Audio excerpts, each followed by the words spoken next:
Orasi ilmiah oleh Profesor Dr. Ahmad Taufik SSMPD dengan judul Sastra, Narasi Identitas dan Imajinasi Politik Kebangsaan, Rekonstruksi Teks Sastra dalam Agenda Politik Multikultural Indonesia.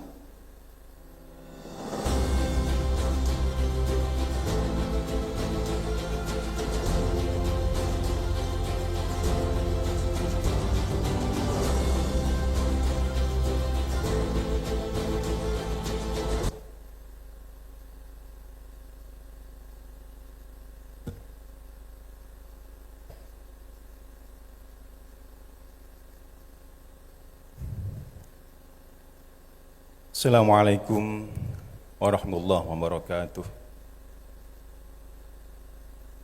Bismillahirrahmanirrahim. Selamat pagi, salam sejahtera, salam Bhinneka. Yang saya hormati Ketua, Sekretaris, dan anggota Senat Universitas Jember, Rektor dan Wakil Rektor Universitas Jember, para dekan, Wakil Dekan Universitas Jember, para kepala dan sekretaris lembaga, para guru besar, unit pelaksana, para pimpinan, serta para tamu undangan, teman sejawat, para mahasiswa, alumni, sanak keluarga handetolan yang berbahagia. Izinkan saya pada forum yang mulia dan terbatas ini menyampaikan satu orasi ilmiah dalam pengukuhan guru besar. Orasi ilmiah ini saya beri judul Sastra, Narasi Identitas dan Imajinasi Politik Kebangsaan, Rekonstruksi Teks Sastra dalam Agenda Politik Multikultural Indonesia.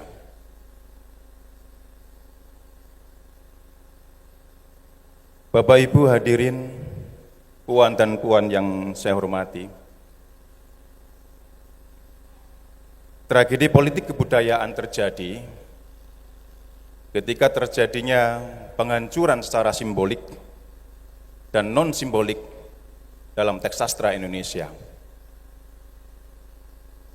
Kita tahu bahwa pada masa kolonisasi ada satu novel yang sangat masyhur, dan saya yakin Bapak Ibu semua mengetahui novel ini. Novel ini adalah novel Siti Nurbaya. Kita semua mengagung-agungkan novel ini, padahal novel ini adalah satu novel hasil konstruksi kolonial yang diciptakan oleh Mara Susli, diterbitkan oleh Balai Pustaka. Kita tahu Mara Susli adalah Amtenar, seorang PNS zaman Belanda. Maka sebenarnya dengan novel Siti Nurbaya, penghancuran simbolik dimulai ketika narasi-narasi dibangun untuk kepentingan kolonial, bukan untuk kepentingan kebangsaan Indonesia. Maka tokoh sentral pada saat itu adalah ada Syamsul Bahri yang sudah kita kenal, Siti Nurbaya, dan antagonisnya adalah Datuk Mahringgi. Narasi identitas yang dibangun di situ bahwa Datuk Mahringgi sebagai bangsawan lokal, lokalitas dikonstruksi oleh kolonial sebagai bentuk resistensi atau perlawanan kolonial. Oleh karena lokalitas bangsawan lokal melakukan perlawanan, maka dibangun satu stereotip negatif bahwa yang namanya Datuk Mahringgi itu adalah rentenir, tua, ngambil istri orang atau pacar orang gitu ya. Dan ini kemudian dilanjutkan misalnya pada novel Salah Asuhan karyanya Abdul Muiz. Abdul Muiz ini adalah seorang tokoh pergerakan Syarikat Islam yang kemudian dia aktif sebagai politisi saat itu, bahkan pernah menjadi anggota dewan pada masanya. Dengan karya Salah Asuhan, esensi narasi identitas dibangun oleh Abdul Muiz, Qori sebenarnya itu adalah seorang yang dilacurkan atau dianggap pelacur oleh Abdul Muiz. Tapi teks sastra dalam novel Salah Asuhan ini kemudian dengan meminjam bahasanya Pramudia Anantatur, ya, digarong semakin rupa oleh Balai Pustaka. Satu bentuk penghancuran tidak hanya secara simbolik, tapi juga non simbolik. Teks diubah, diedit di sana sini. Apa artinya Bapak Ibu dan Puan Tuan semuanya? Bahwa dalam teks sastra tidak ada yang namanya netral, tidak ada teks itu netral. Teks sastra adalah strategi tekstual politik bagi pengarangnya, bagi satu kompleksitas relasi kekuasaan yang ada pada masanya. Oleh karena itu, ini menjadi satu masalah besar dalam konteks perkembangan sastra Indonesia sebagai bagian dari perkembangan kebudayaan Indonesia.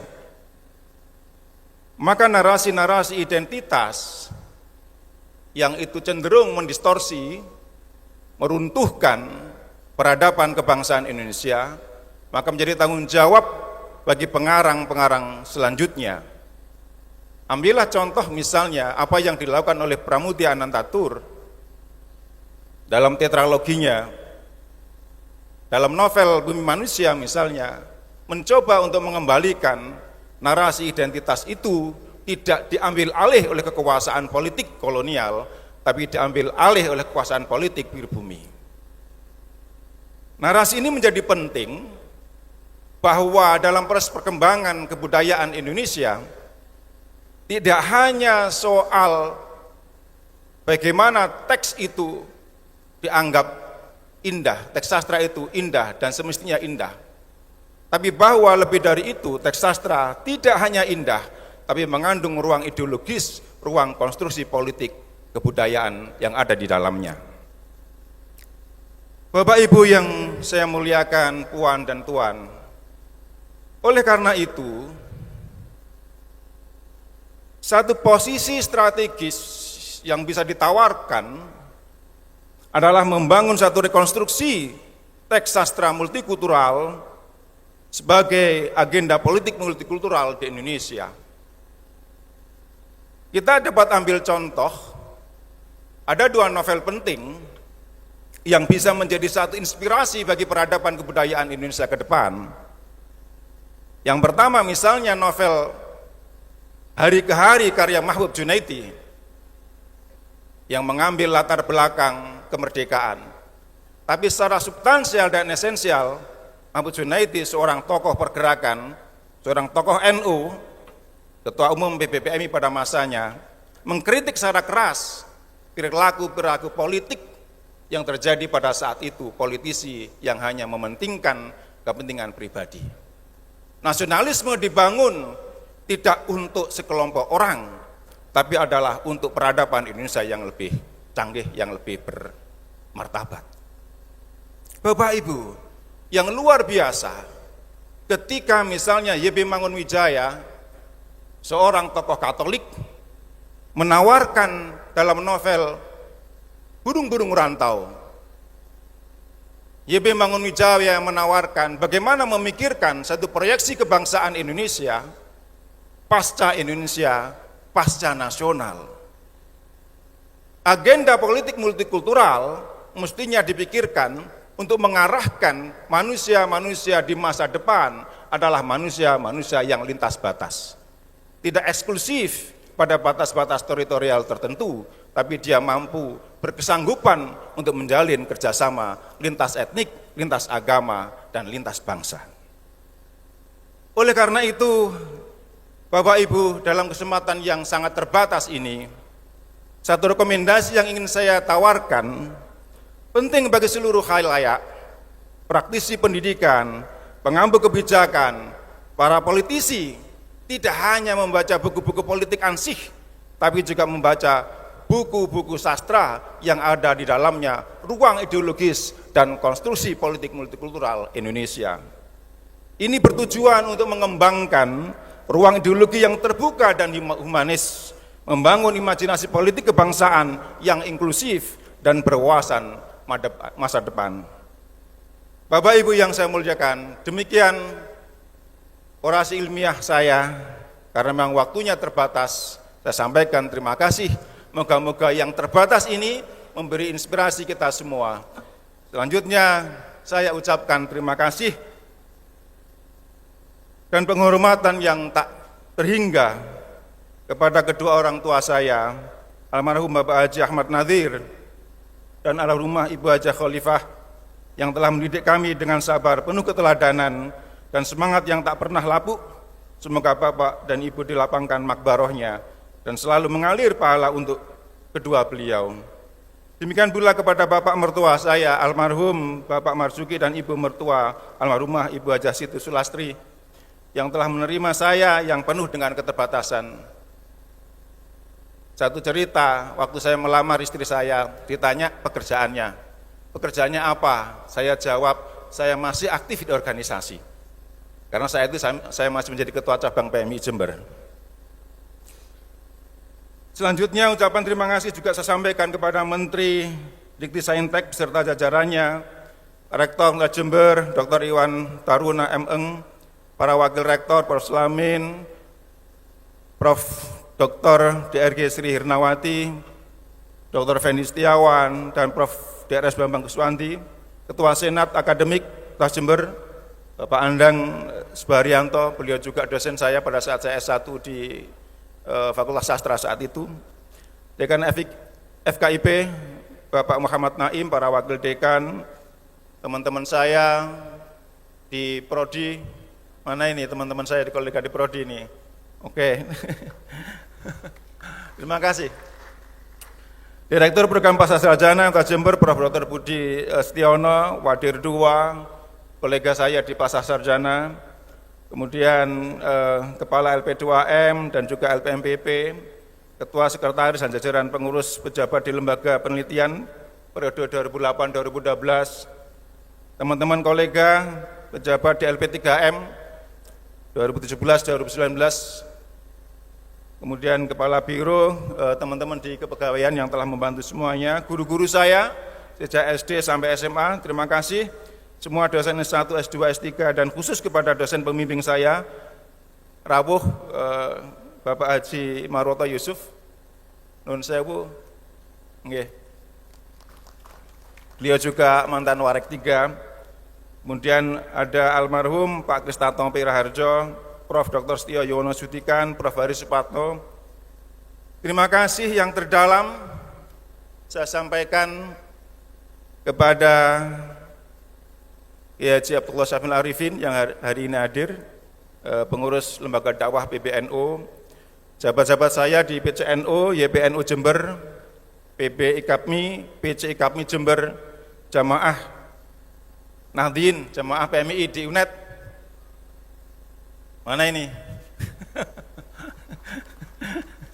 Sahabat-sahabat PC PMI, PC Muslimat NU Jember, PC Fatayat, PC GB Ansor Jember, PC Isnu, ya, PC Ibnu, dengan segala permohonan ridha Allah, kita bersama dalam pergerakan dan perjuangan untuk kemaslahatan. Terima kasih juga saya sampaikan kepada PP Asosiasi Dosen Pergerakan, PP Ikrapopsi, PP Absepski, PP Hizki, yang telah bersama mengiringi perjalanan akademik saya di organisasi profesi. Terima kasih juga saya sampaikan teman-teman di Yayasan Sastra Timur Jawa, Balai Bahasa Jawa Timur, Persatuan Puisi Dunia Nemera, Malaysia, Puisi Menolak Korupsi, Pertemuan Penyair Nusantara. Melalui sastra atau puisi kita berjuang untuk bersama dalam perjuangan kemanusiaan. Terima kasih terdalam untuk istriku tercinta, Umi Istianah, yang dengan segala keikhlasannya memberi ruang, dukungan sekaligus teman diskusi dalam proses ini. Istri saya ini adalah pembaca pertama tulisan-tulisan saya, baik puisi maupun non-puisi. Jadi kalau sudah lolos dari istri saya, boleh dibaca publik, itu kira-kira begitu. Kemudian anak saya Ahmad Galbi Asfika Zuhara, Ahmad Afka Zail Adam, dan Ahmad Ahad Hifz Ad-Daula, 3 cowok, 2 yang hadir, 1 berhalangan karena ada sesuatu. Kemudian untuk bibik saya, ya Bik Sri Komariah yang memang dari kecil merawat saya, Pak Lek Samsul Hadi, kemudian saudara-saudara saya, ini untuk Bu Eni Hanifah almarhumah, Om Rifki Nizam, kemudian Tante Fraska Cinta Rizki, kemudian ada yang hadir ada Pak D Makmur, Bu Delinda, ya, kemudian ada Pak Jajeh, Bu Ida, teman-teman semua, ya, ada Pak Akeh ya tadi yang ikut hadir ya. Putri, mana Putri? Putri, ya. Semua pihak yang tidak dapat saya sebut satu persatu yang turut andil dalam memperlancar perjalanan saya juga mengucapkan selamat dan sukses kepada Prof. Kacung Haryono, Prof. Elo, Prof. Zainuri, Prof. Erlina, dan Prof. Edi. Semoga apa yang diamanahkan hari ini bisa membawa berkah untuk peradaban Indonesia. Selanjutnya, saya mohon izin Pak Rektor dan Pak Ketua Senat, karena saya diancam kalau tidak baca puisi akan walk out dari forum ini. Izinkan saya membaca puisi, nggih. Yakinlah puisi ini tidak puisi politik. Judulnya Daun Gugur, Pecahlah Batu, Jadi Rindu.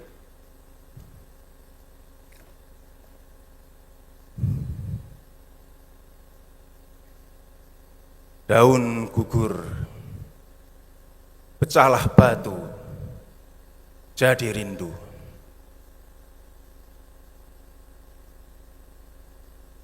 Sebagai daun yang gugur, akulah angin yang menyapa tubuhmu. Retak pada bibir daun itu, menikam setiap luka yang tertanggal ditelan waktu. Akulah daun yang gugur itu, yang selalu menyapamu pada senja yang hampir terbenam, sebagai temaram yang samar-samar menghempitmu di lipatan malam. Taklah kau risau kekasihku, sebagai daun yang gugur, aku ingin meluruhkan sisa-sisa embun yang jatuh pada batu pualam yang menempel di dadamu. Biar ia tak sunyi dan selalu setia pada janji. Takkah kau pulang sebagai kasih yang lama menghilang? Pulang dan pulanglah kekasihku. Dan kita sama-sama akan menjadi daun yang gugur di pelataran rindu. Sebagai daun yang gugur, akulah angin yang menyapa tubuhmu. Sebagai isyarat yang menjadi doa bagi segala luka. Benamkanlah segala luka pada duka masa silam yang tersisa. Sebagai daun gugur di akhir senja. Kekasih, masihkah kau simpan janji sunyi itu? Sebagai daun gugur pada batu yang lama menjadi rindu. Daun gugur, pecahlah batu, jadi rindu. Jember, Juli 2025. Terima kasih. Salam budaya. Wassalamualaikum warahmatullahi wabarakatuh. Mohon izin kepada Profesor untuk tetap di tempat. Dilanjutkan penyerahan buket bunga. Kami persilakan kepada perwakilan keluarga untuk maju ke depan.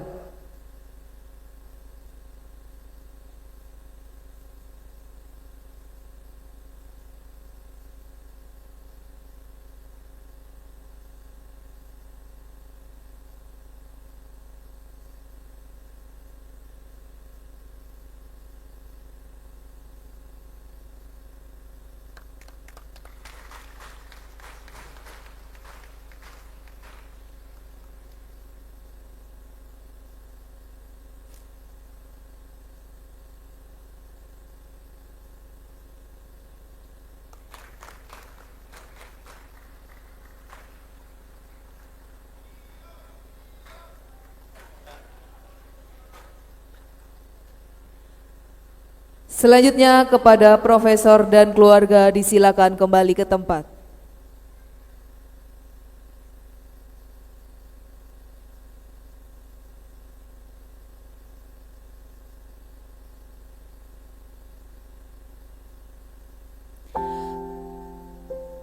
Hadirin yang berbahagia, mari kita saksikan bersama penayangan video perjalanan hidup Profesor. Mari kita berikan tepuk tangan yang meriah dan selamat menyaksikan.